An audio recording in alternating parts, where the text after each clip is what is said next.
Okay, well, I just had the most vivid reminder of my American roots that could possibly happen, probably in Norway. If I look a little bit like a crazy woman who's been running around like a crazy woman, then all the better, because it will demonstrate my point. A lot of you probably saw my video a couple months ago. We'd been here about 19 months, moving from America to Norway, and I heard a loud bang while I was in the town square, and I paused a minute. I didn't react right away, but I ran for cover to escape the mass shooting I thought would happen. And then I realized, oh, I'm in Norway. And it was basically a video of me talking about how deep the sort of trauma of living under that constant fear goes. I've also done a lot of videos here about children and what it's like raising children and for children to grow up safe in Norway. This video combines all that. First thing you need to see is that I live in a super rural area, because I don't need any judgment. At its core, Norway is super, super safe in general. And I live in an area where everybody knows everybody. It's 10 minutes walk up a hill, which I'm doing right now, to even get to a tram stop. And it's just super safe. It's the first, So I'm on my own tonight. My daughter has a birthday party. She's 6, about to be 7. And of course, when we have to leave to walk down the hill, you can see the hill's quite big. We have to leave to walk down the hill to make the tram to go to the party. So, of course, that happens right when I've just boiled pasta and need to drain it. But if we don't make the tram, we're going to be 15 minutes late. Throws off the whole day. So I tell her, get your shoes on and start walking. Because she can be kind of a slow walker. She has short little legs. And when I've done this, if I have to take them to school in the morning, she never gets there. She never gets past the mailbox in the driveway, because she just takes her time. So usually this is a way for me to throw my shoes on and go and get them going, because she can kind of make us slow. But if she gets a head start, I can catch up really easily because I do running. It's not a big deal. So I rinse off the pasta, drain the pasta. I have to throw some olive oil on it really, really fast. I can also see the entire driveway from the window of the kitchen, and she never makes it past the driveway before I'm ready. Throw my shoes on, and I go out, and she's not there. There's nobody in a road similar to this long, and then I get to the end of the viewpoint there, turn, and I still can't see her.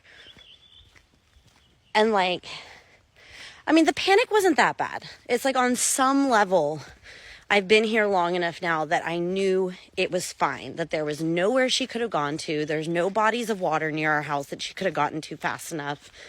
And anyway, she knows better than to get into those bodies of water. But we don't live near any. But I panicked. On some level I knew. So there wasn't quite the horrible, horrible, horrible sickness. But it was my body went into autopilot. What we do is we run and panic because somebody has stolen our baby. Because that's what America is like. When I have American friends come visit, I kid you not, you do not leave them for 1 second. Not 1 second. I wish I could think of an example. Here, from the bus stop to the school, if you have any way to be with your kids in that space, you don't let them be there alone. Okay? If you're at a trampoline park, you wouldn't sit on the edge or go have a cup of coffee in the trampoline park.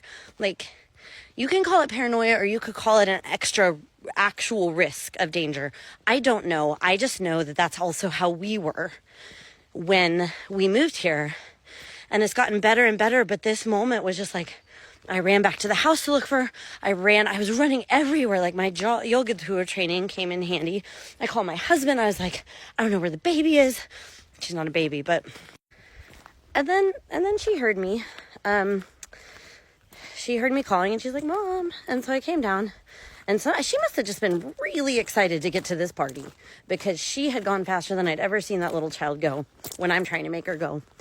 And I get down there, and she could tell I was panicked, and she looked at me. It was the most Norwegian thing response. She's going to be the most Norwegian of all of us because she moved here the youngest. She looks at me and says, "Mom, you don't need to worry. I can manage on my own. I'm doing everything like you taught me and like my sister taught me of how to navigate the roads."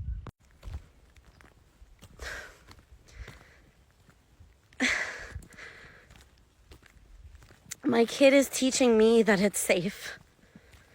And then she went on and on about how everything she's learned from her big sister, about how to stop at stoplights, how to use them, how to cross the tracks, how I had taught them which side of the road to go on and when to go on a different side. And she said, "I love learning all this." And it just hit me so hard.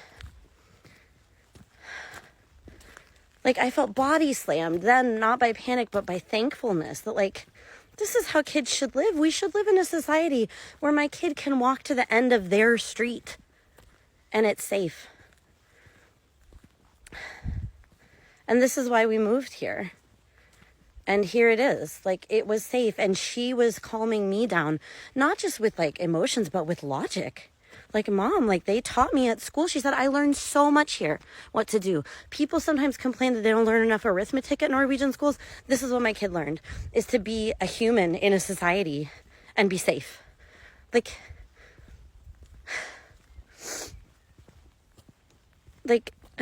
I don't have words. Like, this is why we came here. This is why we're fighting to stay here. This is the dream I tried to give my kids.